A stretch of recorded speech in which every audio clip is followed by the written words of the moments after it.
Madam Clerk, please call the roll. Griffin. Here. Bishop.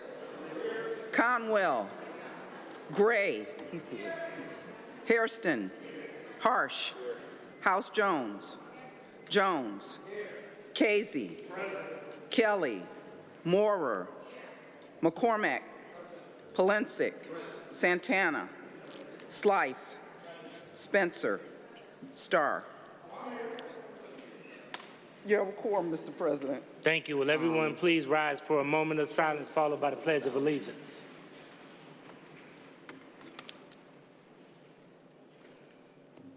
Thank you. I pledge allegiance to the flag of the United States of America and to the republic for which it stands, one nation, under God, indivisible, with liberty and justice for all. I'll make the following statement. This meeting of Cleveland City Council is a lawful meeting under Section 605.04 of the Codified Ordinances. No person with purpose to prevent or disrupt a lawful meeting shall do any act which obstructs or interferes with the due conduct of such meeting. Members of the public are invited to speak only under the rules set by this council. Disruptions, including but not limited to speaking out of turn and making loud noises and loud utterances, are in violation of the rules and interfere with the due conduct of this lawful meeting.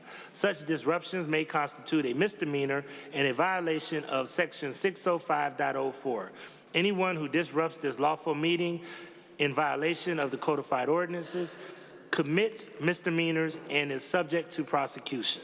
The following is the first and only warning. If this meeting is disrupted, I will gavel a halt to the proceedings and direct the assembled officers to escort any person participating in the disruption out of the chamber. Once persons participating in this disruption are outside of the chambers, the officers will close the doors and the disruptors will be handled as directed by the Director of Public Safety. The council proceedings will not begin again until those that participated in the disruption have left the chamber and the chamber doors are closed. Disruptors will not be allowed back in the chamber after the meeting resumes. Again, this is the first and only warning. Madam Clerk, please dispense with the journal. By Councilmember Spencer, that the reading of the minutes of the last meeting be dispensed with the journal approved. Seconded by Councilmember House Jones. Thank you.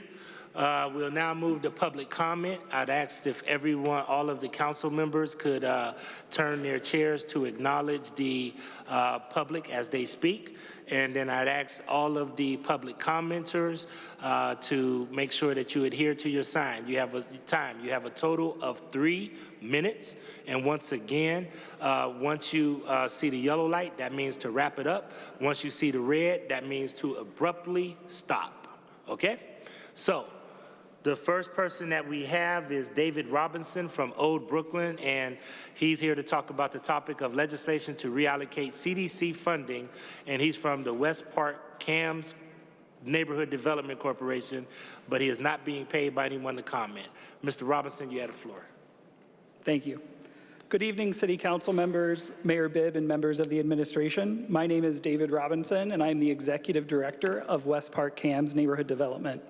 Thank you, Council and Council President Griffin, for the opportunity to speak tonight about an issue that profoundly impacts Cleveland's neighborhoods, the allocation of funding for the Community Development Corporation network here in Cleveland. Currently, about half of my operating budget comes from the City of Cleveland, sourced through Federal Community Development Block Grants, or CDBG funds. While these funds are critical to our work, they come with a structural limitation: poverty thresholds. These poverty thresholds are a fundamental requirement of HUD, not the city, but it places organizations like mine and the entire CDC network in a difficult position. Here's why this matters. Defined service areas where these funds are utilized must have a 51% or higher poverty rate. Now let that sink in. If a CDC like mine does its job, if we attract investment, if we support residential needs, grow small businesses, and help reduce poverty, we actually risk losing the very funding that makes that success possible. As CDCs, our efforts should be linked to poverty reduction and fostering economic growth. But what kind of message does this funding model currently send to Cleveland as a whole? or to the nonprofits doing the work to reduce poverty in this city. It says fix the problem, but don't fix it too well. It says poverty is a prerequisite for progress. It says we can't evolve or grow without compromising the communities we've built. And that's not the future I want for Cleveland or for West Park. Passing the Neighborhood Development Fund legislation not only frees the CDC network from this restrictive funding model, it opens dozens of new categories of work to impact neighborhood needs. Many of you may be aware of the success of a group of volunteers in my neighborhood called Friends of Impet Park. The group worked with Councilman Slife recently this past year to fund the largest accessible playground in the city of Cleveland. To take it a step further, the group just worked with Mayor Bibb's administration to land an additional investment of $95,000 from the state of Ohio. But what you might not know is my CDC is the fiscal and administrative backbone for Friends of Impet Park. We shield them from having to find the capacity and dollars to launch an entirely separate nonprofit. Aiding residents to make the changes they want to see is exactly what our constituents want from us. But the current model not only does not allow this type of work, it doesn't even measure the impact of the work. Reallocating CDC funds to the general operating budget is about trust and it's about accountability. These changes wouldn't just support West Park. It would support every CDC in Cleveland, giving us the flexibility to adapt to changing circumstances without fear of punishment for that success. Thank you for considering this important step forward for Cleveland and all of the neighborhoods we serve. Thank you. Next, we have Stephanie Thomas. Stephanie Thomas is from Cleveland. She's here to talk about power and respect for the people, and she's representing Shelter for the People and not being paid by anyone to comment. Stephanie, you have the floor.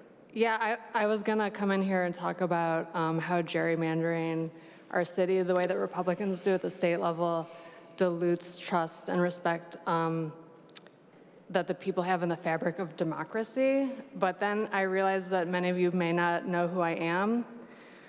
My name is Stephanie Thomas. I am the Executive Director of Shelter of the People Cleveland. We housed and were provided seasonal shelter for 209 unique individuals last fiscal year. I'm also the Director of the Pretrial Support Team, which to date has a 100% success rate of keeping or helping our clients to avoid additional jail or prison time. I sit on the advisory board for the Office of Homeless Services as an architect with lived homeless experience.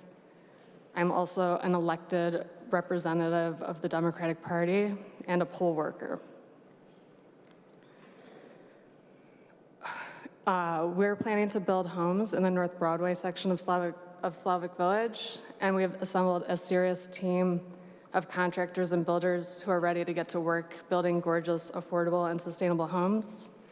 We intend to build these very same homes all throughout the city. A little over 2 years ago, I was granted $10,000 for housing. It's a model which has been wildly successful. By the end of next month, I will be responsible for nearly $750,000 in property. None of that would have been possible if I wasn't trusted with a measly $10,000. My team are hoping for the council's support. Thank you.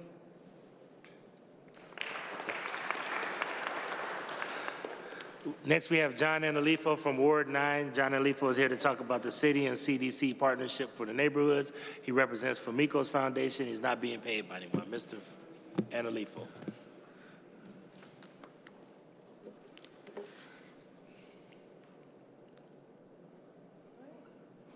Council President Blaine Griffin, council members, and Honorable Mayor Justin Bibb, I stand before you to speak in support of Ordinance Number 113-2025, the Neighborhood Development Fund, a new funding source that will permanently transform community development work in the city of Cleveland for benefit of our residents.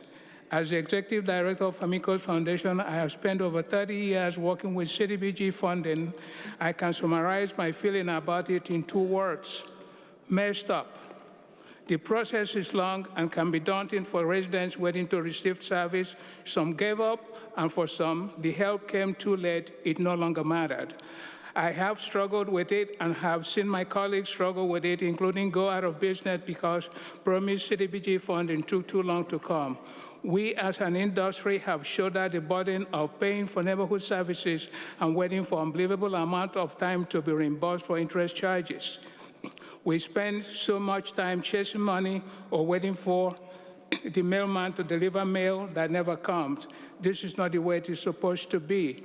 The proposed Neighborhood Development Fund will create trust between the CDC's residents and City Hall, as well as infuse predictability in the work we do.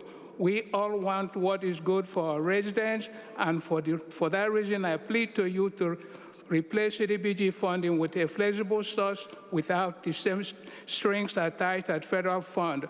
And I ask you to use this ordinance to set standards for CDC work, allowing for specific metrics for holding CDCs accountable across identified activities that we all know what they are in advance. That would be different from today's system, where only 2 activities are eligible without regard to the needs of each neighborhood. Mr. President, more than 25 years ago, I have had the honor and privilege of working with you and late Reed Robbins in the Buckeye Shaker neighborhood, advocating to keep St. Luke's Hospital open. While the subject matter is different today, the common thread is that it is about the quality of life of our neighborhoods. I am hoping in that same spirit of caring, you, the council members, and the administration understand my plea to you this evening is from the heart for the good of our great city, so the CDCs can continue to be the beacon of neighborhood revitalization in years to come. I am not casting blames, except this system is broken. It needs change. Since the 1990s, the CDC industry in Cleveland has been a best practice, getting national attention on our can-do attitude that no matter how difficult the situation, we will get it done. Help us continue to make our city proud.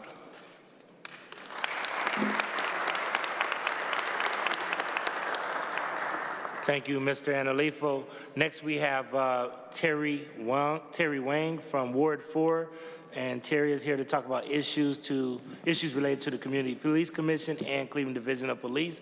She is not representing anyone and not being paid by anyone. Ms. Wang, you have the floor. Thank you. Good evening, members of City Council. Thank you for the opportunity to speak. My name is Terry Wong. I am a former police commissioner. As you consider nominees for the new Community Police Commission, I urge you to prioritize 3 things: transparency, accountability, and most importantly, independence. The Commission has final authority over police policy, training, and discipline, and its independence is mandated by City Charter 115.5. Yet, in a recent IdeaStream article, Council President Blaine Griffin expressed a desire for more council control over commission appointments. This raises an important question.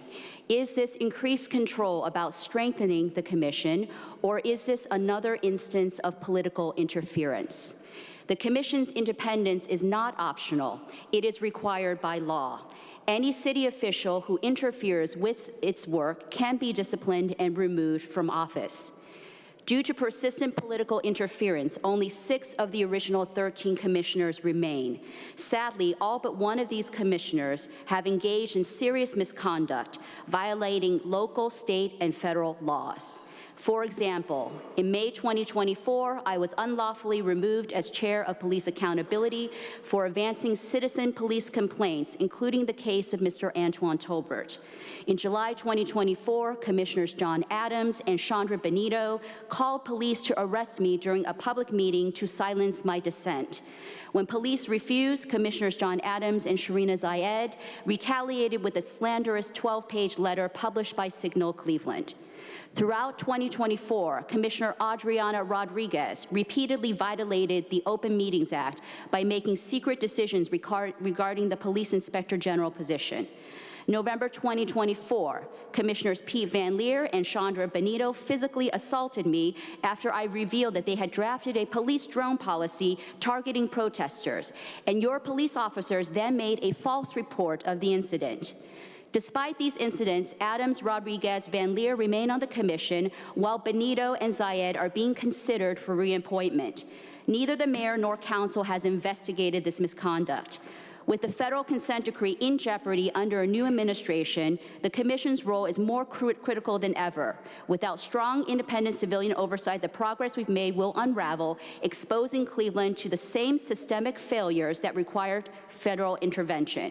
You have the power to restore the Commission's credibility, and I urge you to do so through the hearings that include the following: witness testimony on nominees' behavior and qualifications, cross-examination of nominees and witnesses, public transparency through broadcasted hearings and community input, independent reviews of candidates by outside experts, and full disclosure of nominee records, applications, Thank you. including misconduct Time. and Thank you.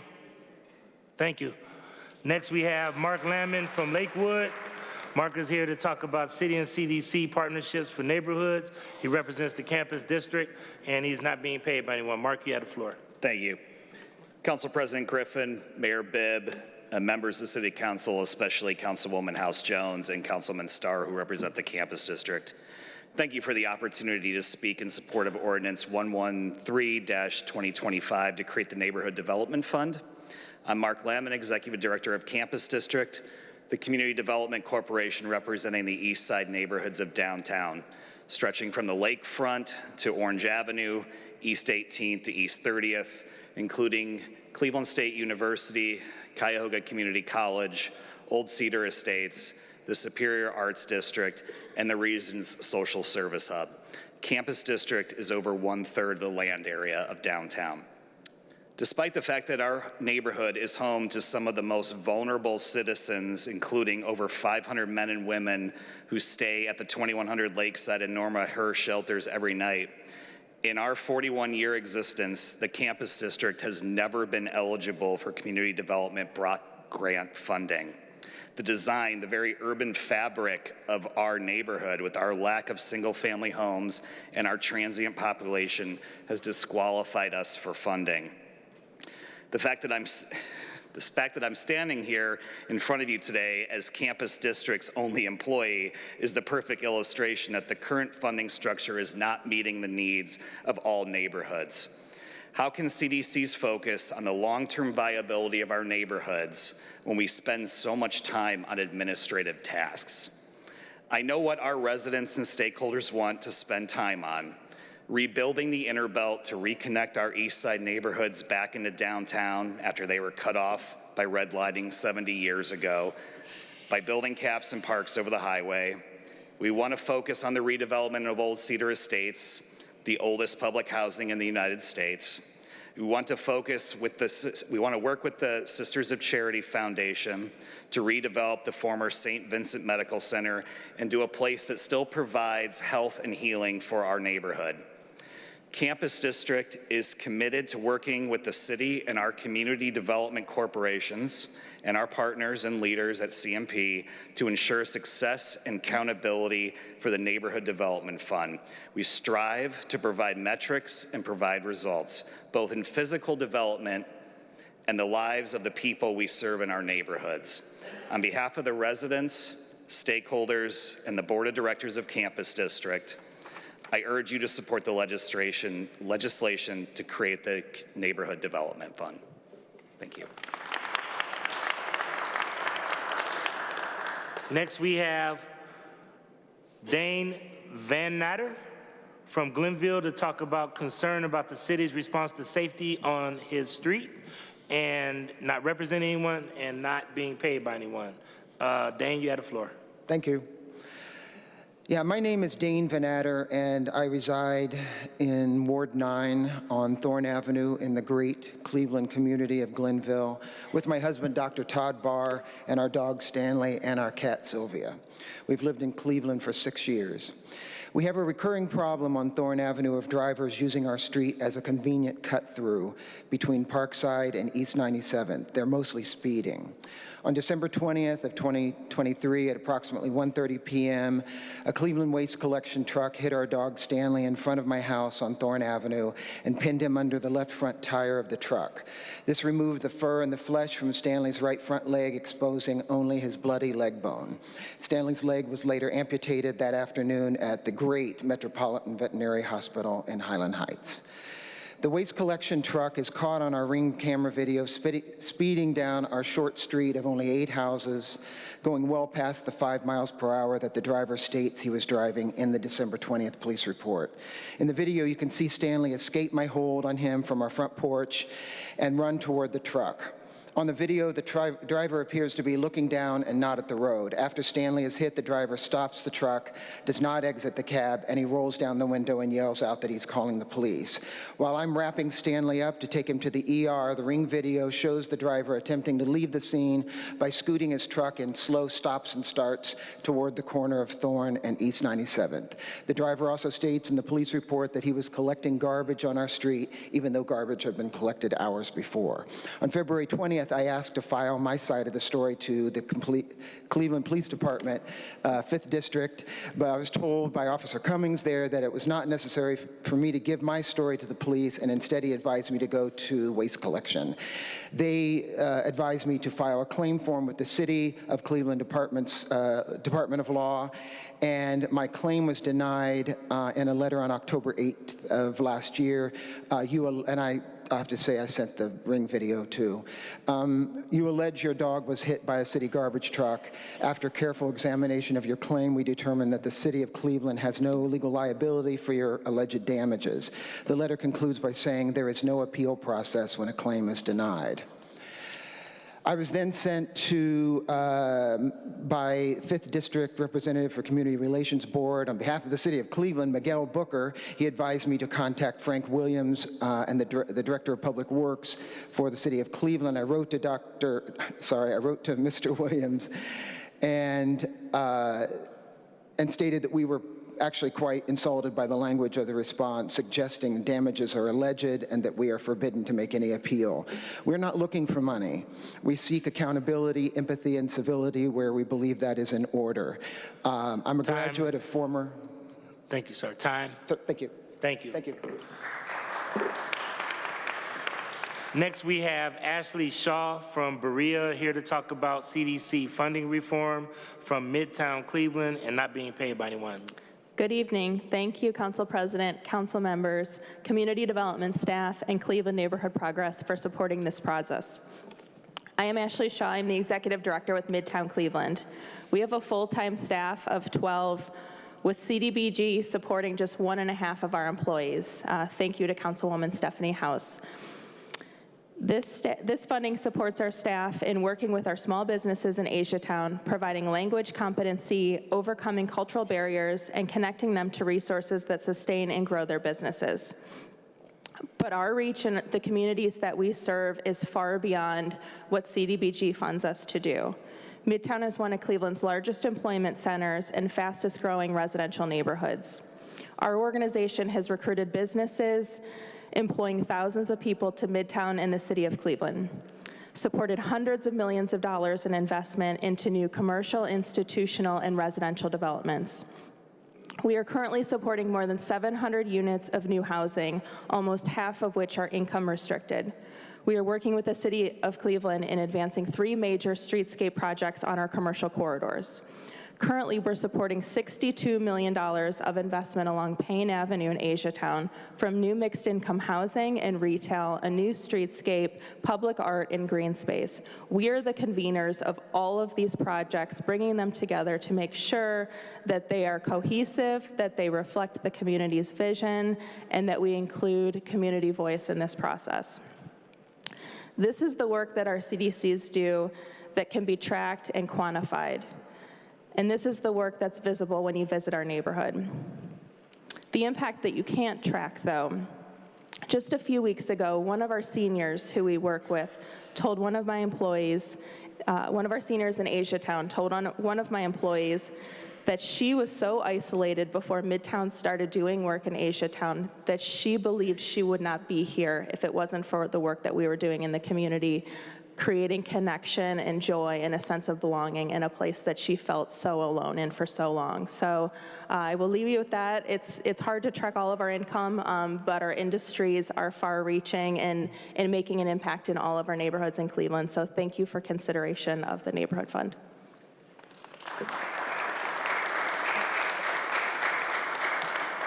Next, we have Joy Johnson from Ward 2, here to talk about changes to CDC funding. She's representing Burton Bell Carr Development Incorporation and not being paid by anyone.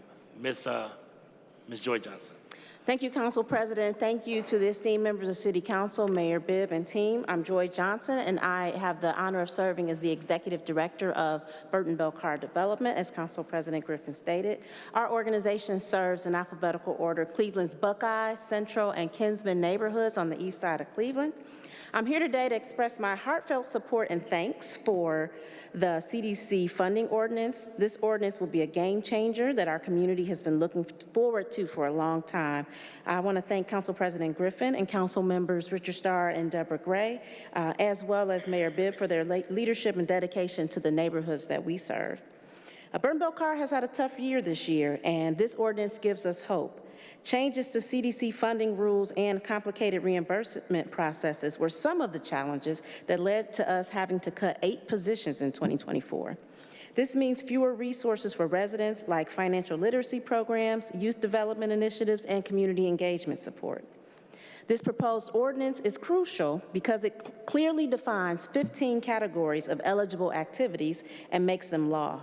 This allows community development corporations to plan with certainty alongside elected officials and residents. I had the privilege of serving on a neighborhood working group that helped to inform this process. We started on this work back in 2023, and I got a chance to work closely with City Council, Mayor Bibb's team, community development funding partners, and CDC leaders. It was great to see the perspective that Councilman Hairston, Councilman Harsh, and Councilman McCormick brought to the process, as well as Chief Epstein and Director Hernandez. And I'm excited to see the results of this committee's work represented in this ordinance. In conclusion, I urge you to support the CDC funding ordinance. This is the change we've been waiting for, and it's a vital step towards a brighter future in our community. Thank you to everyone who has tirelessly worked to make this possible.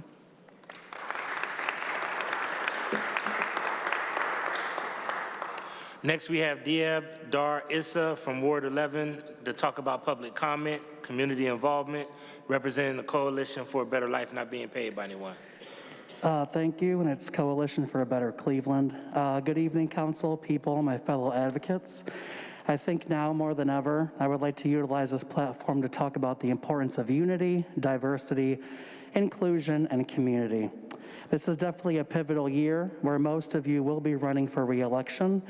And I want to also take a moment to say, Jenny and Rebecca, you guys will both be missed. However, I do not want that to be the only focus this year. Essentially seeking re-election just for the sake of being reappointed for the seats next year. It means so much more than that. Please utilize this time instead to advocate for your constituents, amplify the voices of those in your communities who will need it most. Continue to keep your word and promises, and listen to the needs of those in your community and implement the steps needed to ensure that these can be delivered. People are overwhelmed, feeling uneasy, dealing with unprecedented anxiety, and some may even feel helpless. I don't want my speech, as well as the speeches of the other speakers here, to just be a time where we may zone out or check our notifications on our phone, but rather, I would like us to absorb what all of us here are saying tonight and listen to what we are all asking for. If you want us to be there for you in November, which we will turn out and be, please make sure you're there for us. Then the rest of this month, come spring, come summer, coming into fall.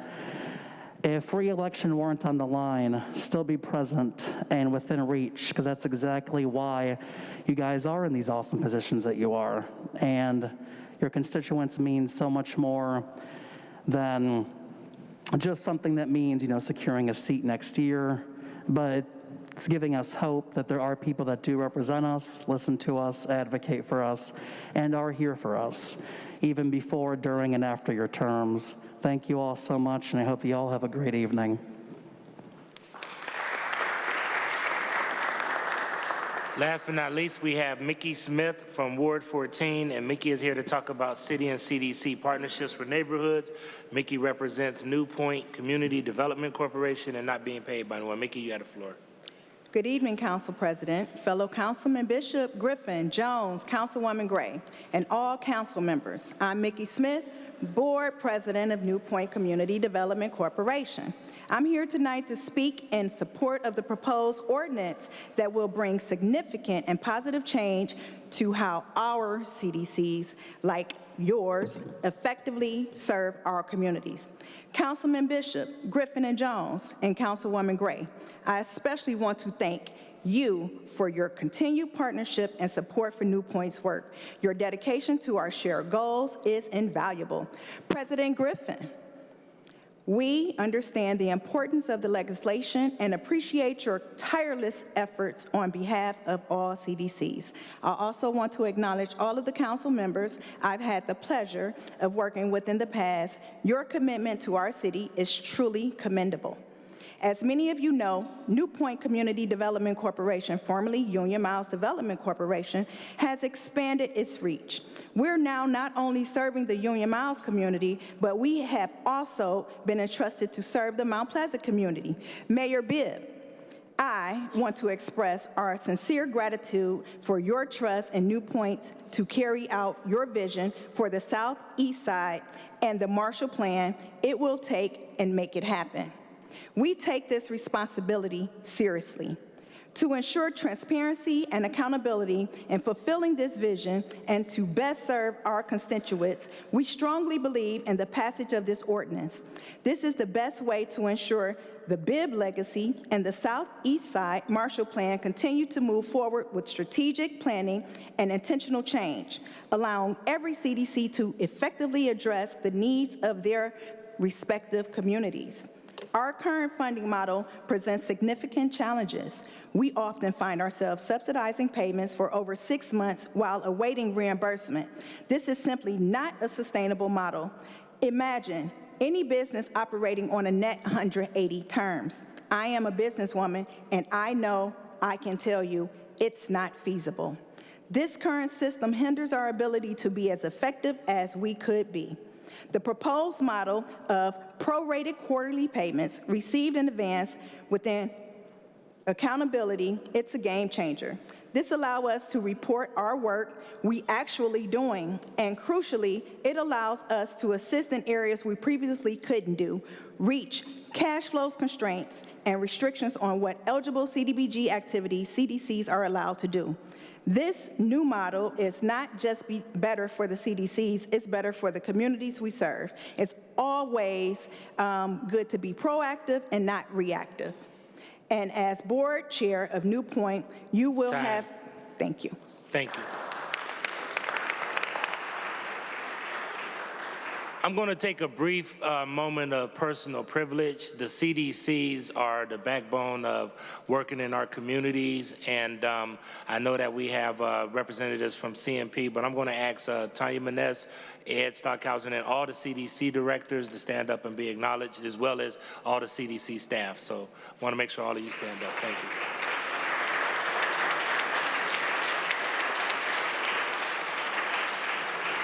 Thank you. We often don't get a chance to acknowledge you publicly. We want to acknowledge you publicly. I do want to make a very brief statement that this is going to be a rigorous conversation. We are not going to fast track this. This is going to be something where we're going to have some sincere conversations around pros and cons. I do want to make sure that I hear from Director Alyssa Hernandez at some point in time, that we really want to engage and hear what her thoughts are on this. These dollars are for low mod communities. And we want to make sure that even though we hear you, we understand the challenges that all of you have to deal with, we do want to make sure that as we make this decision and deliberate over this decision, that we look at all of the pros and cons with this. So be ready. We're going to be engaging you. There's going to be several conversations that I'm going to ask you to have in the neighborhood and down here. So strap up, because we're going to challenge and have a lot of conversations over this. And everybody that knows me knows when I say that I think this is going to take a few hearings, it's going to take a few hearings. I do want to acknowledge my colleague, Carrie McCormick and Anthony Hairston, who really led the charge on this. And at some point in time, I do want them to really engage the rest of council so that we can understand which direction we want to go. Okay? So thank you all for being here today. All right. I'll go to communications, Madam Clerk. File number 111, 2025, from Sarah Beinkampen, Administrative Director, Cleveland Clinic Foundation, notice of operation for the calendar year 2024 pursuant to Chapter 686 of the Codified Ordinances of Cleveland, Ohio. From the Ohio Division of Liquor Control, file number 110, 2025, regarding a new license application at 2103 Clark Avenue, Ward 14. File number 128, 2025, regarding an economic development transfer application at 1051 West 10th Street, Ward 3. File number 129, 2025, regarding a new license application at 3709 Payne Avenue, Ward 7. File number 130, 2025, regarding a new license application at 7038 Wade Park Avenue, Ward 7. File number 131, 2025, regarding a new license application at 3811 West 25th Street, Ward 12. File number 132, 2025, regarding a transfer of ownership application at 2105 Ontario Street, excuse me, Ward 3. File number 133, 2025, regarding a transfer of ownership application at 540 East 105th Street, Ward 9. File number 134, 2025, regarding a transfer of ownership application at 3111 East 93rd Street, Ward 4. File number 152, 2025, regarding a new license application at 347 Euclid Avenue, Ward 3. File number 153, 2025, regarding a transfer of ownership application at 9410 Denison Avenue, Ward 11. All right, thank you. Are there any condolence resolutions? Resolutions of condolence by Councilmember Griffin for brother Lavinia Gill, by Councilmember Starr for Natalie Johnson, by Councilmember Griffin for Ted J. Theodore, by Councilmember Polensek for David J. Treaton, by Councilmember Starr for Carolyn Hampton, by Councilmember Casey for John J. Ingalls, by Councilmember McCormack for Timothy Hugh Barrett, by Councilmember Bishop for Catherine F. Powell Gibson, by Councilmember Starr for Frank J. Kidd Jr., all members of council for Charles Big Chuck Mitchell Shadowski. All right, thank you. Are there any other condolence resolutions? Councilman Michael Polensek. Mr. Chairman, Madam Clerk, David Trenton's name is spelled wrong. It's T-R-E-N-T-O-N. David Trenton. So noted. Thank you. I would like the Councilman Brian Casey. Mr. President, it's John J. Ingalls Page. Thank you. Thank you. Say it again. Councilwoman House Jones. Please hold out a number for Patrice Jackson. Patrice Jackson. So noted. Please, Madam Clerk, hold out a number for Charlie Perkins. Charlie Perkins. So noted. Are there any other condolence resolutions? Will all council members rise for a moment of silence?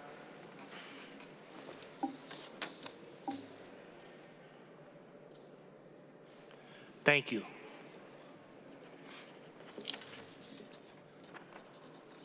Are there any congratulatory resolutions? Resolutions of congratulations by Councilmember Slife for Laura's Home Crisis Center, by Councilmember Griffin for Judge Shirley Strickland Saffold, by Councilmember Jones for Mayor Annette Blackwell, by Councilmember Spencer for Michelle Sommerfeld. Resolutions of recognition by Councilmember Griffin for Pastor Wanda Hill Chestnut, by Councilmember Griffin for Margaret Bernstein. Thank you. We do not have any presentations today, therefore we'll move strictly to first reading emergency ordinances referred for administrative review and committee review. Ordinance 104, 2025, by Mayor Bibb and council members Santana, Slife, and House Jones, to supplement the codified ordinances of Cleveland, Ohio by enacting new sections 669.01 to 07 and 99 relating to unlawful discriminatory salary practices and to amend various sections of the codified ordinances. Ordinance 105, 2025, by council members McCormack and Griffin by departmental request, authorizing the Director of Port Control to exercise the second option to renew a lease agreement with Prime Flight Aviation Services for the lease of office space at Cleveland Hopkins International Airport to support wheelchair operations, ground handling, and maintenance services. Ordinance 106, 2025, by council members McCormack and Griffin by departmental request, authorizing the Director of Port Control to exercise the second option to renew a contract with Recess Creative to provide marketing, promotional, public relations, and advertising services, including materials, equipment, and supplies necessary to promote Cleveland Hopkins International Airport and Burke Lakefront Airport for the Department of Port Control. Ordinance 107, 2025, by council members McCormack and Griffin by departmental request, authorizing the Director of Port Control to lease certain space located at building number 208 at 5851 Cargo Road at Cleveland Hopkins International Airport to Swissport USA to support aviation ground handling operations and maintenance services for various airlines at the airport for a term of 1 year with 4 one-year options to renew, exercisable by the Director of Port Control. Ordinance 112, 2025, by council members McCormack and Griffin by departmental request, authorizing the Director of Port Control to enter into an amendment to LS 2024-0021 with Aircraft Service International, DBA Menzies Aviation, to add a provision for the location and repair of disabled vehicles. Ordinance 113, 2025, by council members McCormack and Kelly, establishing a neighborhood development subfund for various neighborhood development activities properly benefiting the public by improving the quality of life for residents and businesses.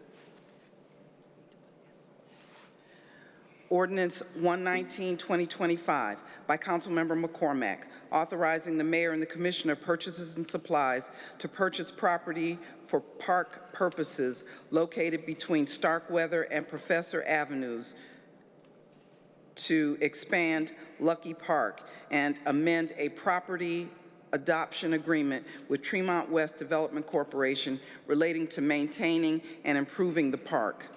Ordinance 121, 2025, by council members McCormack and Griffin by departmental request, to amend the title and sections 1, 4, and 5 of Ordinance 1365, 2023, and to supplement the ordinance by adding new section 4A relating to the fiscal year 24, fiscal year 25 Airport Capital Improvement Plan.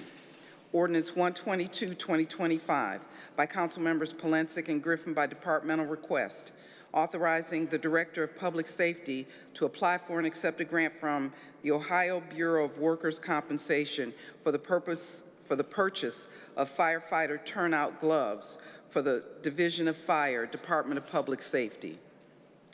Ordinance 123, 2025, by council members Polensek and Griffin by departmental request, authorizing the Director of Public Safety to apply for and accept a grant from the United States Department of Homeland Security for fiscal year 24 Assistance to Firefighters Grant Program, and authorizing the Director to enter into one or more contracts for 3 air compressors, 35 multi-gas meters, and associated equipment for the Division of Fire, Department of Public Safety. Ordinance 126, 2025, by Councilmember Casey, authorizing the Directors of Finance and Economic Development to enter into an amendment to a contract with Digital C to change certain terms. Thank you. First reading emergency ordinances to be passed.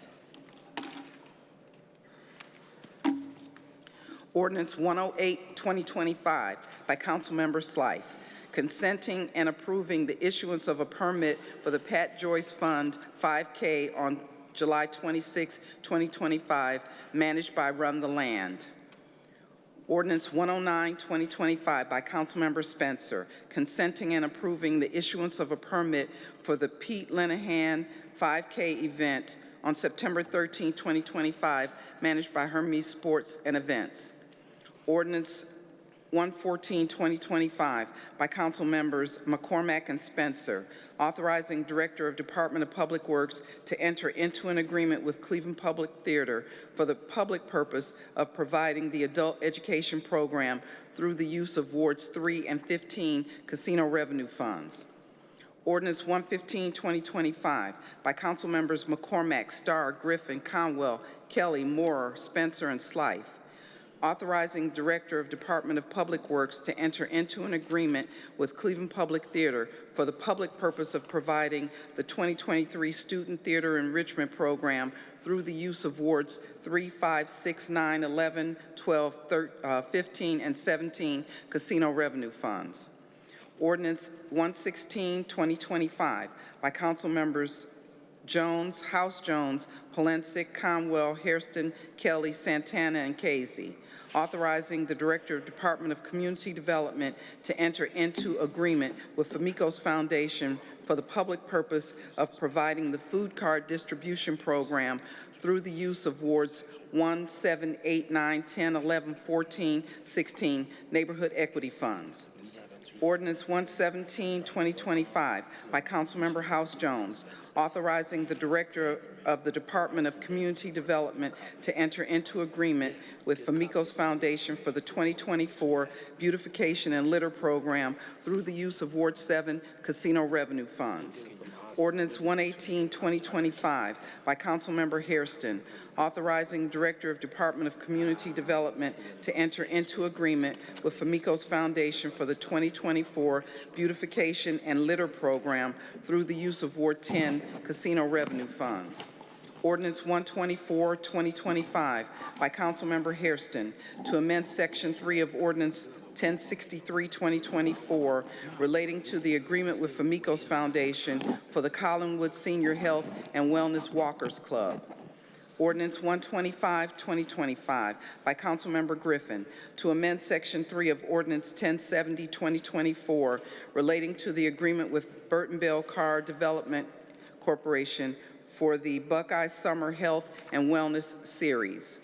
Ordinance 127, 2025, by Councilmember Casey, to amend Section 1 of Ordinance 1331, 2024, relating to the agreement with Jefferson Puritas West Park Development Corporation.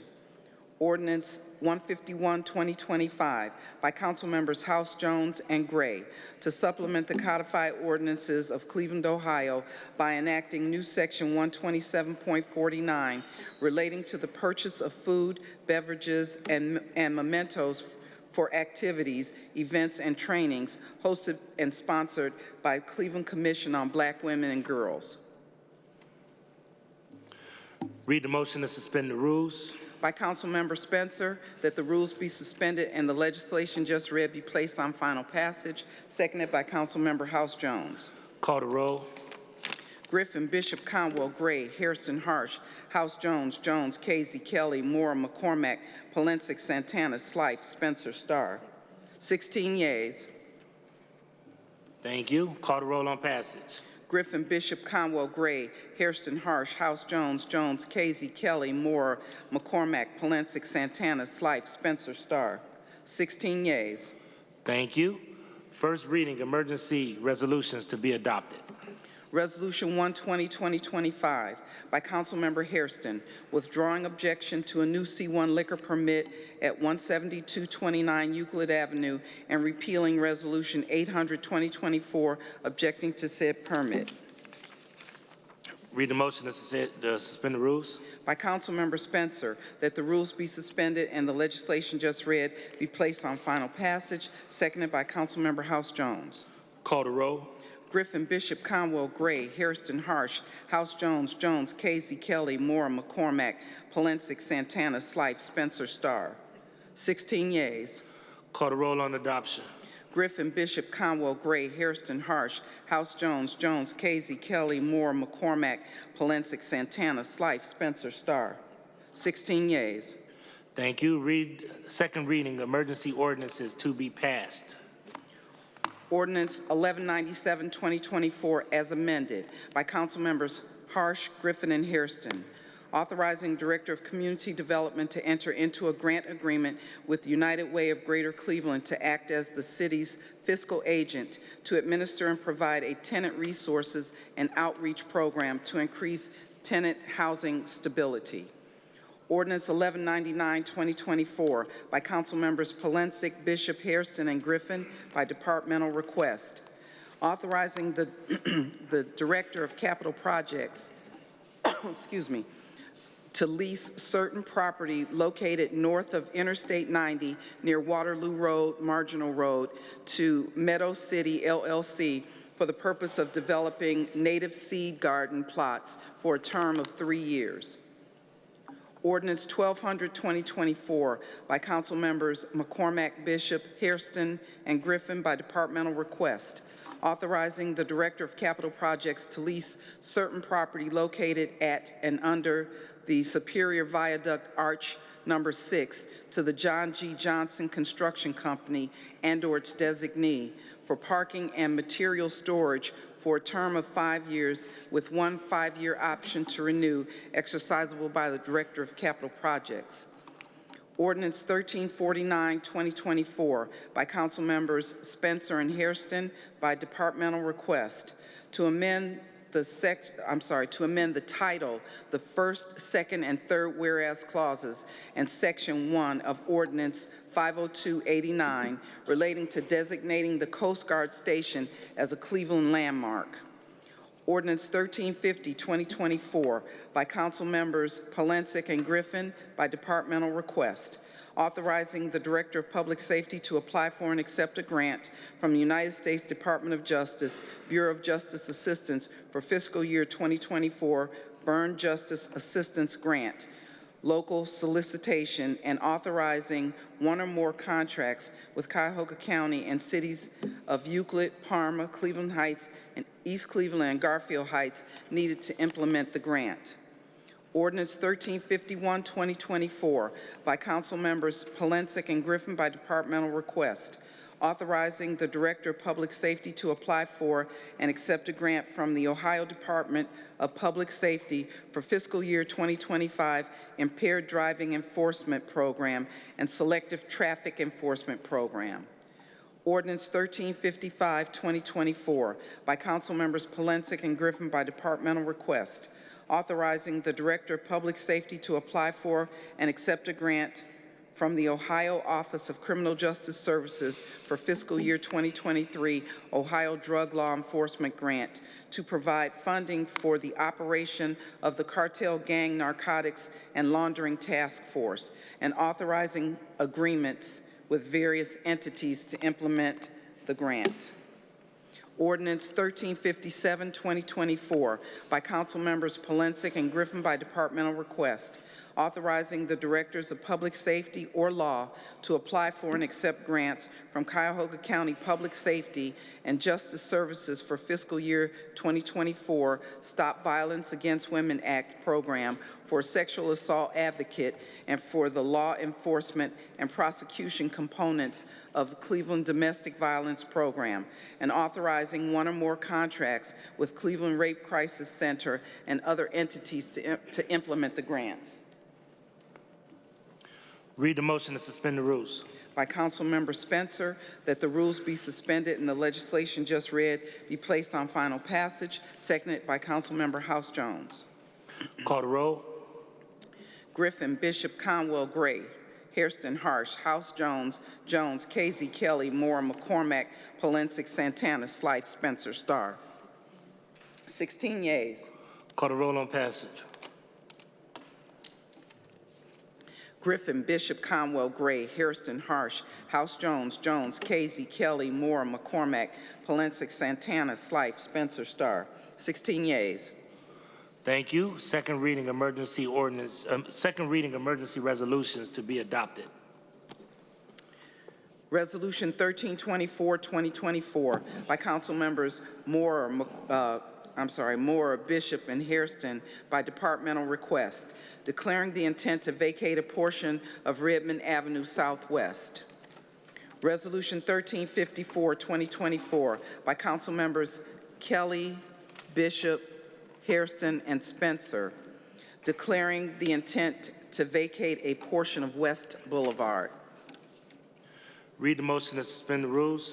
By Councilmember Spencer, that the rules be suspended and the legislation just read be placed on final passage, seconded by Councilmember House Jones. Call the roll. Griffin, Bishop, Conwell, Gray, Hairston, Harsh, House Jones, Jones, Casey, Kelly, Moore, McCormack, Polensek, Santana, Slife, Spencer, Starr. 16 yeas. Thank you. Call the roll on adoption. Griffin, Bishop, Conwell, Gray, Hairston, Harsh, House Jones, Jones, Casey, Kelly, Moore, McCormack, Polensek, Santana, Slife, Spencer, Starr. 16 yeas. Thank you. We will now move to introductions, and I want to make sure that I know he's not here today, but I want to congratulate, if we could, Chief Bradford Davey on the birth of his daughter, Naomi Grace. So if we could give Chief Davey a round of applause. Always love to see when people are able to have babies in the council and city hall family. So please extend mayor and team to Mr. Davey our appreciation and congratulations. Thank you. I always have to acknowledge Ward 6 residents and leaders that come down here. I would like Myra Simmons, if she could please stand, resident on Marshall Street, Myra Simmons. Thank you for coming down, Ms. Simmons. Building Freedom, Ohio, if they could all stand. Mr. Ward and his team from Building Freedom, Ohio. Thank you.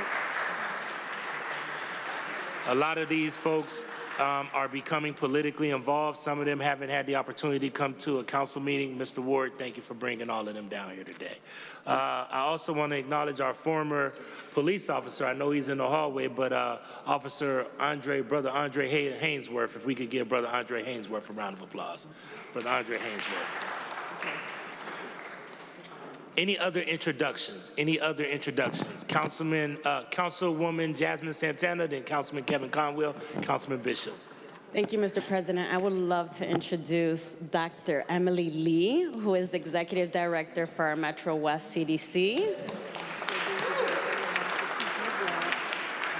And Awesome. although Welcome. she is not, I hope you don't mind, but even though she's not my resident, I did adopt her. I want to introduce Rhonda Jones here from Ward 3. You're confusing me. Councilman Kevin Conwell. Oh, I got you. everybody know Fred Ward anyway. Everybody know Fred Ward. Let's give it up for Fred Ward. I call him the Ron Karinga. And his icon group, you know, if Fred Ward was in that area that we were in, over off of Kempton and Adams, he holds that area down. And I really, really appreciate it. And you teach them good character, and you work with the people in the community over there. And I really, really dig that. Matter of fact, you go down to Columbus also to fight against collateral sanctions against our people. That's my buddy right there, Fred Ward. My other buddy, Chill Hurd, Kevin Hurd. This guy is in the Rock and Roll Hall of Fame. He's sitting back chilling, and he's the first rapper to be put, not from Cleveland, to be put into the Rock and Roll Hall of Fame. And matter of fact, we did a gig down there, was it a year or two ago, at the Rock and Roll Hall of Fame, 2 years ago. So Chill Hurd, it was the hip hop 50-year anniversary, and he threw down there. So he always out there working with the kids. He's working with Dennis over there, giving back to the community and everything. That's one of my best friends, but don't listen to what he got to say, though.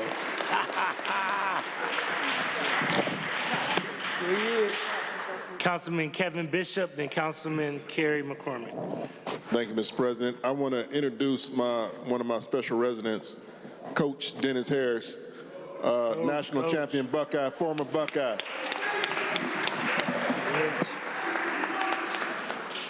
Coach. Councilman Kerry McCormick.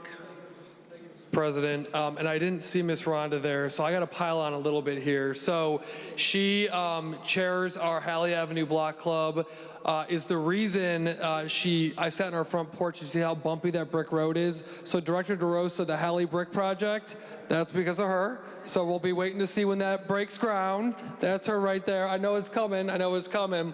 But I also want to recognize her for really, when there really wasn't a lot going on the block and on the street, she started a lot of programming, health programming, community organizing. So she is somewhat of a one-woman machine over there on Halley for organizing our community. So I just wanted to add on a little bit to her and recognize her. She deserves double recognition for all the work she's doing in the community. So. I believe that is all of the introductions. I don't see any more introductions. Thank you all. Are there any announcements? Any announcements? I am going to ask if Councilwoman House Jones can make a couple of announcements because we're going to take the budget. What's in your wallet? That's what it's called? Yes. Could you tell us? I know that a couple of us already have an announcement. You want to wait till all of them are scheduled? Oh, no, yeah, that's all of it. That's not what I'm talking about. Okay, so we're going to announce next week when Councilwoman Jones has set up a group of meetings in council people's wards in order to talk about the upcoming budget so that you can understand how the budget operates as well as get input on what are some of your priorities. So that is council's version of what's in your wallet, and I know Councilwoman House Jones is leading that. So you want to announce that? So I just wanted to start off for people that are interested, two things. The Cleveland Commission on Black Women and Girls will be hosting a special session tomorrow, Tuesday, January 28th, 4:30 to 5 will be a mix and mingle. So come mix and mingle, and then we will have a special presentation for Project Noir. They will be coming, that will be on the 5th floor, room 514. I think I got that right. 514. But, yep, you'll see us there.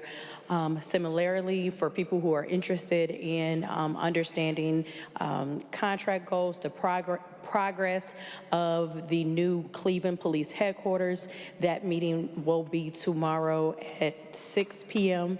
at the 3rd District Police Headquarters there, 4501 Chester Avenue. And Friday is National Hot Chocolate Day, so I'm giving a shout out to me. I'm having my first community drop-in of the year. So for community residents, Ward 7 in particular, but I talked to other people, community drop-in hours are gonna be this upcoming Friday at Cafe LA. And because it's National Hot Chocolate Day, you get a complimentary hot chocolate courtesy of me. So come and see me, 3 o'clock p.m., Cafe LA. Thank you. I will be there. Thank you. All right, any other announcements? We don't see any other announcements. I'll move to miscellaneous, and I will start off with Councilwoman House Jones, then Councilman Conwell, and Councilwoman Santana. Okay, so it's two different things I just wanted to give some comment on. So again, want to thank all of our partners, Ordinance 104, 2025, Pay Equity and Transparency, joint partners with Council Member Slive, Council Member Santana, Mayor Bibb. Wanted to thank our staff, Brooke Saban, Jennifer, what is it? Heiner earlier, yes. I know it's the H, I forget. Really want to thank them and everyone else who got us to this point. There was a lot of work that was done over the years to have this be introduced, and really looking forward to, and then our community partners, Abby and Grace, thank you all, SEIU, Plexus, and it may be someone else I may be missing, but I just think it's always important to take the time to say thank you to your community partners who push you, who prod you to helping to just improve the economic status for Clevelanders. That's the first part. And the second part, I was not gonna bring this up, but I am compelled to do it because I was doing some scrolling on Instagram, and I wanna give a shout out to just public officials that are bold. I'm gonna shout out my Franklin County Commissioner cohorts, starting off with Commissioner Kevin Boyce, Commissioner Erica Crawley, and Commissioner John Grady in Franklin County. Earlier today, they gave their announcement from Franklin County to talk about how they stand with the residents of Franklin County when we see what is happening in our country. The attack that is going on with people with melanin and people with melanin, black folks, different folks, you know, those who may be, who have some melanin. But when you look at the immigrant story, there are people who are white-facing that they won't ever have to face raids. They won't ever have to face raids. The things that are going on in our country, we need public officials that are absolutely going to stand up. And I know somebody asked me, did I want to be, what did they ask me? Do I want to be a crusader or a champ or a politician? And I just, I'm like, I can't help it because this is wrong, what is going on in our country, and we need people that will build a legal strategy against the tyranny that is happening in this country. Many of us foresaw this stuff. It is happening in our face, and we absolutely have to be prepared to fight back. This is foolishness. Many of us, some of us got here because we didn't want to come here. We were dragged here, not because of our will, but this tyranny that is happening in this country is unforgivable. And we as a city in the Cleveland, by next week, I hope that we will have our own statement collectively to fight against this. And I hope that we will work with law enforcement, public safety to just really find a pathway to give cover to our people that are contributing to our economy. When you have, and I'm not going to even talk about it, but it was a professional that approached me that beginning to talk about constitutionality to our babies because of what is happening with our young people, and they in all of our communities. Having a conversation with someone in communications when somebody was like, oh, now I know what it feels to be black. I would truly encourage this body by next week, figure out what we need to, and have our joint statement that will push up against the tyranny that is being pushed in the United States of America. It is despicable, and we absolutely need to fight back against it. Thank you. Thank you.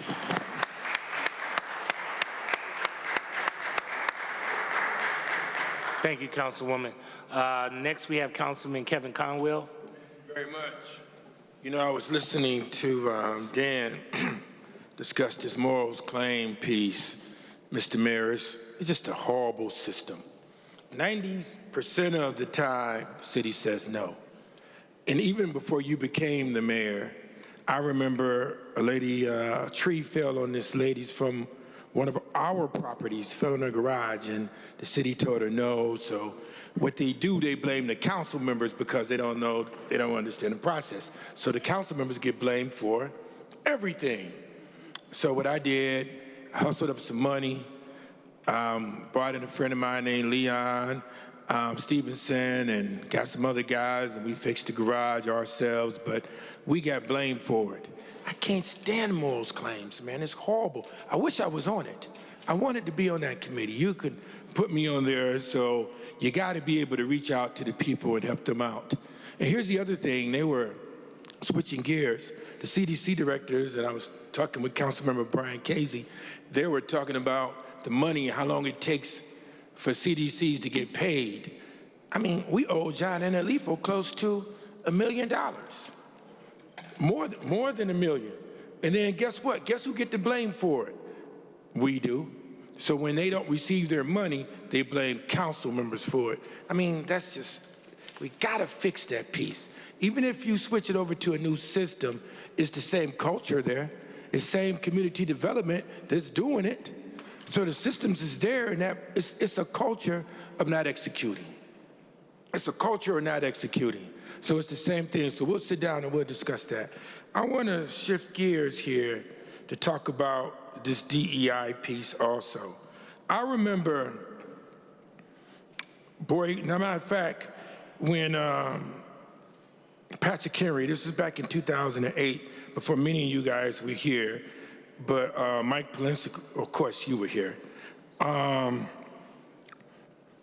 school system, CMSD, had all white people building Patrick Henry. So I went out there, me and Norman Edwards and 100 African-American males, and we shut down the site. We shut the site down. And so when you mention about fighting, that's what we gotta do. Anything that's not helping black or brown people or people with melanin, we can't just sit around and just take it. You can't do that because it would be an insult to my people. We just had MLK Day. That's an insult to them. Look, let's see here. Toyota told employees it would not participate in DEI measures or surveys. Stop buying Toyota cars. Let's use our purchasing powers. Let's tell our family and friends, do not buy Toyota cars. And if we have to protest and get in front line to shine a light on this, then that's what we do. The same thing with Walmart. Walmart will phase out the term diversity, equity, and inclusion in the term, as well as with the Latinos, and stop participating in human rights campaign surveys, reevaluating supplier diversity programs, and wrap up its commitment to Center for Racial Equity. So what do? When they do that, then we don't go to Sam Walmart. And if we come down to it, I'm not opposed to protesting and shining a light on it. I mean, I've done that before. It doesn't bother me at all. Because you got to think about our people who fought to get to where we are today. They got to see us fight. That's very, very important. And even when me and Star, there he is right there, go down to Columbus, we got to be able to do those kind of things and keep driving down there and keep fighting. We can't just sit back, he write an executive order, and we just sit there and lay. I mean, you got to fight for this, man. This is important, so I'm not opposed to going down there, and I'm not opposed to meeting either with anyone that want to put this thing together so we can work things out. Because they got to see us. And when we go to the National League of Cities, we have to also talk with our other brothers and sisters there so that we can push this peace not only in the city of Cleveland, that we can push this peace nationally. Because that's what we have to do. You got to fight, and you have to work, and you have to... I'm frustrated. Thank you very much. Thank you. Thank you. And once again, I want to make sure that we follow council rules. Whenever a council person needs extra time, please let me know, because I want to make sure that if nobody understands anything else, I try to run an efficient meeting. So I understand there's a lot of frustration around that, so I wanted to give Councilman Conwell a little bit extra time, okay? All right, next I have Councilwoman Santana, and then Councilman Joseph Jones, and then Councilman Richard Starr. I like the way you've been saying Santana. Santana. Jazzly. Good evening, President, colleagues, the mayor, administration. As you guys know, I rarely stand up. I hesitated to stand up today to speak, but I could no longer sit down and be quiet. And I want to thank you, Councilwoman House, for starting it out. But today I woke up just excited in celebration of this instrumental legislation that Councilman Slife and Councilwoman House, and of course my colleagues, I hope that you support it, of equal pay and our CDC, right? It just adds into the good work of council of building equity and that equity work that is so important to move our city forward. But instead, today I woke up to tons of calls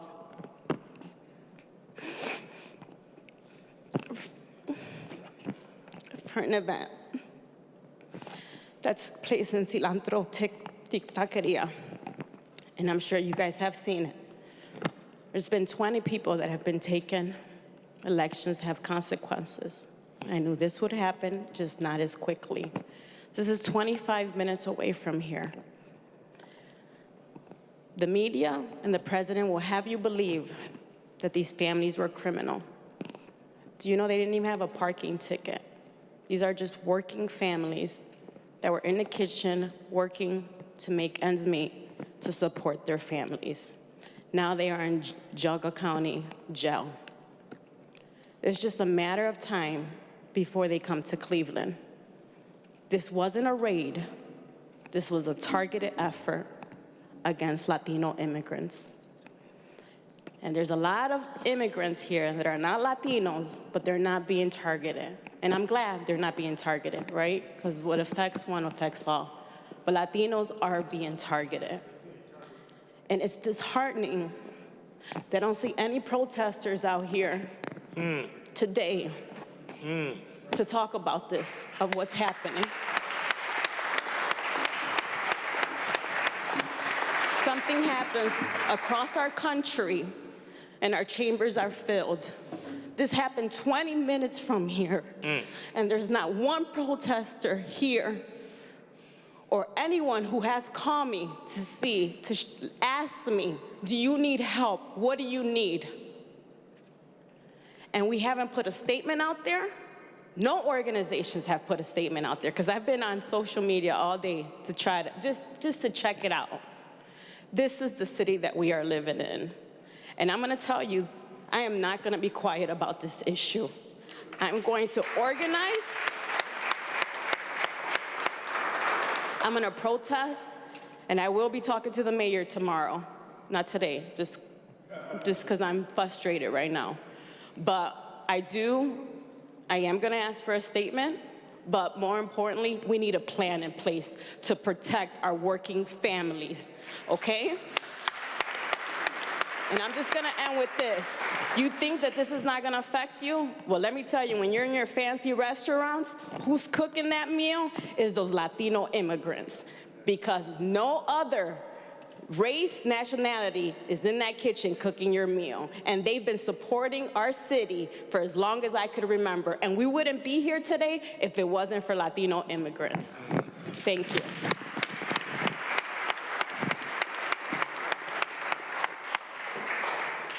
Thank you, Councilwoman, and we will back you 1,000% with whatever you want to do. So we're going to make sure that we're going to be with you with whatever we need, okay? Thank you. Councilman Joseph Jones and then Councilman Richard Starr. And Councilman Joe Jones has asked for extra time. Thank you, Mr. President. I rise to talk to support. But before I go there, I just want to say thank you to my colleagues for bringing up this issue that's very important. Elections do have consequences, and what we're starting to see right now on a national level is those consequences. Do know that our community stands with you and will be there to help in this fight of what is happening as it relates to an injustice to our citizens here in this nation. I rise to support 1131-2025 as it relates to funding. And we had a number of our development corporations that came down here to talk about that funding source. Right now, we have worked with block grant money, and block grant was actually put in place to help communities, poor neighborhoods, to rise up out of the impoverished state and condition that they are in. But here in the city of Cleveland, the way our block grant system works totally different from any other city in the nation. It has its own unique way of operating. And one of those problems that I found over the years is that each year the bar changes. There's always some new program. There's always some new process. And there's always some bureaucrat telling the elected officials how those funds should be spent. Not the federal government, but our local government. And when we look at our funding that has happened over the course of time in our communities, you can see the disparate difference in our neighborhoods. And they've made it difficult and hard by stacking on every year a new process, a new this, a new that. And to such a way that block grant is so cumbersome that our local development corporations in our city are starved out. They don't have the resources they need to have, and they are dwindling, and in such a degree that they've become, some of them, mom and pop operations. So they can't, Mr. President and Mayor, run these local development corporations and then yet at the same time take care of all of the facing issues of our community. And as council members, they are our part of our arm and leg in terms of helping our communities. And when they have to wait 3 to 6 months to get a contract, or they have to wait 6 months to a year to get a payment, and then they still have to continue to do their work, tell me, folks, how fair is that? That you have to do all this work, you got all this overhead, and you have to wait all of this time. So when we start talking about the new funding program and how it's going to be implemented, my concern is, are we going to have the same bureaucrats that have stopped the progress in our neighborhoods, from the law department over to those who control block grant? Because when we look at the uses of block grant, there's over 100 different usages. In some of our neighborhoods, you see on our main strips, our entire business districts have went down. According to block grant funds, we should be able to purchase properties. Our local development corporation should be able to purchase those properties, rehab those properties, put those properties back on the market, keep our neighborhood strong, do renovation, storefront renovation programs, and be able to do a number of host of things, even as far as educational support, healthcare, housing, social services, economic development, and transportation. And we, right now, when people are hungry and need food or homeless, our local development corporation director is pulling money out of her personal pocket to help people. I'm taking money out of my pocket to help people. And when we have block grant money where that is an allowable use on the HUD level in terms of social services. So when we put this new program in, which I completely support, and I want to just take this opportunity to say thank you to the administration and to Neighborhood Progress, because this is the very first time that we've ever heard about being able to swap money over to try to get a new system in place. And I want to thank the council president and the leadership of Anthony Hairston and Kerry McCormick for the hard work that you're doing, that you're continuing to do, to be able to give us another ways and means of being able to take care of our communities. If we don't change the system, Cleveland will continue to have two different cities, one that is improving and one that is continuing to be stuck. So with that being said, Mr. President and Mayor of the City of Cleveland, I support 11/31/2025. I look forward to the deliberations to make sure that we take care of our people and our communities, because that's what it's all about. Thank you, Mr. President. Thank you, Councilman. Councilman Richard Starr. Thank you, Council President and members of council as well as the administration. I know that we're talking about CDBG and we talk about a lot of different things, but community development block grant is supposed to be for neighborhoods like I represent. So when we're talking about what is going on, I understand this, swapping that, but if the HUD and the federal government already put guidelines on how to spend that money, it still got to go to those same neighborhoods, whether you swap it out or not. So I definitely wanted to bring some context for everyone to understand that community development corporations are nonprofit organizations that focus on promoting community development in low-income and underserved areas. That's where they were started at. It came from Senator Robert Kennedy back in 1966 when he wanted to figure out a way to help in Bed-Stuy, New York. You know, if you know the history, you understood that it's a predominantly African-American minority neighborhood, and they were figuring out how can they put federal dollars into the neighborhood to help uplift that neighborhood, and they started doing that. So when you talk about community development block grant, you got to talk about the CDBG, which was authorized by Housing and Community Development in 1974.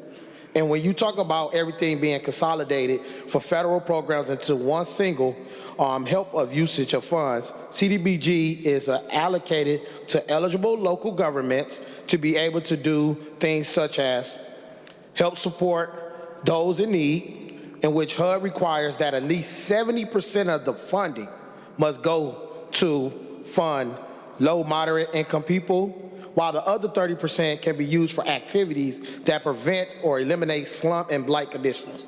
When you look at the demographics of the city, when you look at on a national stand, we're considered one of the most impoverished, poor cities in the country. But we also get a certain amount of dollars from HUD to try to change that. But what we do, use the bad data from certain neighborhoods to get the funding and just spread it all around instead of investing that money into where 70% should ultimately go. So when you look at different neighborhoods,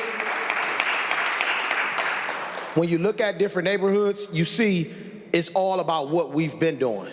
It's all about what the local government been doing with the federal dollars, as opposed to understanding that HUD has 110 ways to spend community development block grant funding. So we can't say it's hard to get the money out the door. It's all about choosing the oversight, the structure of what we want to actually do and how we want to get things done. You can't say I could build up one part of the city using certain funding sources, but another part of the city we just can't do it because nobody wants to come there.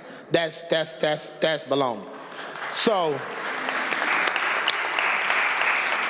So within context of making sure we understand what we're doing with this ordinance, I want us to make sure we sit down and think about it. Even if you swap that money still is federal dollars, and those rules will still apply, and you still need to use it the right way to help. There's no sense of me having public housing estates that were built in the 1930s, and they have not seen no major renovations since then.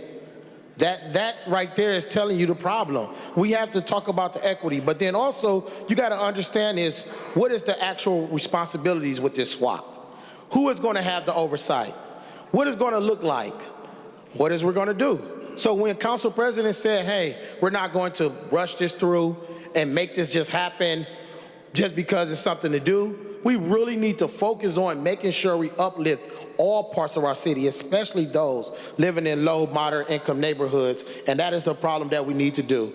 Now, I also wanted to just close and say, Council President, Councilman Kerry McCormick, I appreciate you taking initiative on this because this is something, since I've been here, we've been talking about it, and you held some different community conversations and different meetings with CMP. I definitely want to make sure we understand the difference between a CDC and social service. In my neighborhood, I don't need a CDC to be social service. I need them to develop. And the problem is everyone feels social service is so easy that I can do that, but I don't need Savick Village Development to be doing what University Settlement is doing. I don't need Burton Bell Carr to be doing what Friendly Inn is doing. I need you to focus on your expertise and be great at it, but also figuring out ways to develop our neighborhood if this is going to actually work, but also having that oversight, Council President. Thank you, Councilman. I can tell you that there's going to be a range of thought on this. I do commend the working group and Councilman Harrison and Councilman McCormick, but now the rubber's hitting the road, which means that I need all of you all, especially some of you that come from CDC backgrounds. I'm looking at the McCormicks, the Spencers, the Harshes, and Bishops and others to really dig in, because just like tax abatement, this is going to take multiple conversations, and we want to avoid any unintended consequences, because once this money is swapped, it is done. I will commend and tell you that Ms. Tony Tell has done a tremendous job helping me, educate me on CD dollars. So I would encourage many of you to have a very sincere conversation with her because she really understands the chutes and ladders of that as well, okay? I do want to just say one thing before we leave, and this is to what Councilwoman House and what Councilwoman Santana said, and you have my commitment that we will look at what kind of joint statement we can put together. We did ask that question to the chief today at the table, and she's going to get back to us with the city's position on law enforcement. But I just want to let you know that they're talking about rolling back the 14th Amendment. And a lot of you don't know what the 14th Amendment might mean, but I want to read this to you. The 14th Amendment of the United States Constitution granted citizenship and equal rights to formerly enslaved people and Africans. It was ratified in 1868. What does the 14th Amendment do? The 14th Amendment grants citizenship to anyone born or naturalized in the United States. It gives equal protection, prohibits states from denying equal protection under the law. It gives due process, prohibits states from depriving a person of life, liberty, property without due process of the law. It focuses on voter rights and authorizes the government to reduce representation in Congress for states that limit voting rights. It affects office holding because it prohibited former Confederate supporters from holding office without approval from Congress. We all remember January 6th when we seen those Confederate flags in our Capitol. It also deals with war debts, prohibits former Confederate states from repaying war debts or compensating former slave owners. Ladies and gentlemen, the gravity of what is happening right now is something that many of us have never seen in our lifetime. And I hope that we take it serious. I hope that we all bind together as a community, that this may be the first time that, as Councilwoman Santana so appropriately said, even the people that fill these rafters with protests, because the reason they're doing this is because they're saying they want to affect immigration, but that law was put in place to reflect all of you and your ancestors.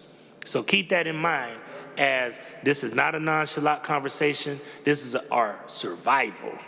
So keep that in mind. Madam Clerk, please excuse the absences. By Councilmember Spencer, that the absence of Councilmember Kelly is hereby excused, seconded by Councilmember House Jones. Thank you. This council meeting is adjourned to the next regular meeting on February 3rd, 2025.